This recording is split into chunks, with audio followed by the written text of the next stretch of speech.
భారతదేశంలో భిన్నత్వంలో ఏకత్వాన్ని చాటుతూ మత సామరస్యాన్ని పెంపొందించేందుకు గోవును జాతీయ జంతువుగా ప్రకటించాలని ముస్లిం సమైక్య వేదిక డిమాండ్ చేసింది. ఈ మేరకు సంస్థ రాష్ట్ర ఉపాధ్యక్షులు మౌలా బేగ్ నేతృత్వంలో ప్రతినిధుల బృందం గుంటూరు జిల్లా కలెక్టర్కు ఒక వినతి పత్రాన్ని సమర్పించింది. ఈ సందర్భంగా సంస్థ ప్రతినిధులు మాట్లాడుతూ హిందూ సమాజంలో అత్యంత పవిత్రంగా భావించే గోవును జాతీయ జంతువుగా గుర్తిస్తే దేశ ఐక్యతకు అది ఒక గొప్ప ప్రతీకగా నిలుస్తుందని పేర్కొన్నారు. తోటి హిందూ సోదర సోదరీమణుల మనోభావాలను గౌరవించాల్సిన బాధ్యత అందరిపైనా ఉందన్నారు.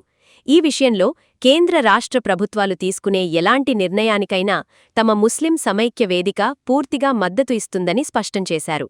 భారతదేశం నుండి ఇతర దేశాలకు ఆవు మాంసాన్ని బీఫ్ను ఎగుమతి చేస్తున్న అన్ని రకాల కంపెనీలను తక్షణమే నిషేధించి వాటిని మూసివేయాలని ఈ సందర్భంగా వారు డిమాండ్ చేశారు. ఆంధ్రప్రదేశ్లోని ప్రస్తుత కూటమి ప్రభుత్వం కేంద్రంతో సత్సంబంధాలు కలిగి ఉన్నందున గోవును జాతీయ జంతువుగా ప్రకటించేలా రాష్ట్ర అసెంబ్లీలో తక్షణమే తీర్మానం ప్రవేశపెట్టాలని కోరారు.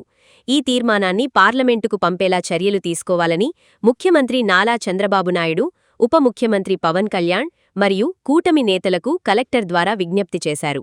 ఈ కార్యక్రమంలో ముస్లిం సమైక్య వేదిక రాష్ట్ర ట్రెజరర్ హాజీ మహ్మద్ అబ్దుల్ కలాం, కమిటీ సభ్యులు మరియు ప్రతినిధులు పాల్గొన్నారు.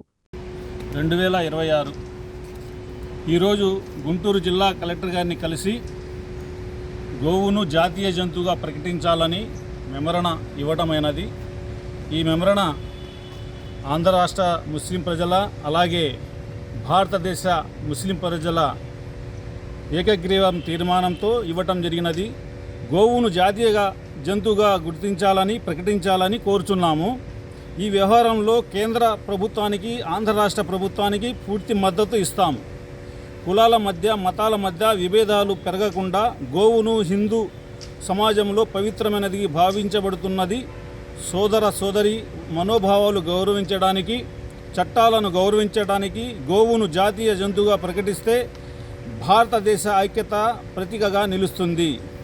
బీఫ్, ఆవు మాంసం ఇతర దేశాలకు ఎగుమతి చేసే భారతదేశంలో అన్ని కంపెనీలను నిషేధించి మూయించి వేయాలని ఆంధ్రప్రదేశ్ రాష్ట్ర కూటమి ప్రభుత్వం కేంద్ర రాష్ట్ర ప్రభుత్వంతో అనుసంధానం అయి ఉన్నందువలన గోవును జాతీయ జంతువుగా ప్రకటించమని ఆంధ్రప్రదేశ్ రాష్ట్ర అసెంబ్లీలో తీర్మానం చేసి కేంద్ర ప్రభుత్వానికి పార్లమెంట్లో గోవును జాతీయ జంతువుగా ప్రకటించి తీర్మానం చేయాలని ఆంధ్రప్రదేశ్ ముఖ్యమంత్రి శ్రీ నారా చంద్రబాబు నాయుడు గారికి అలాగే ఉప ముఖ్యమంత్రి పవన్ కళ్యాణ్ గారికి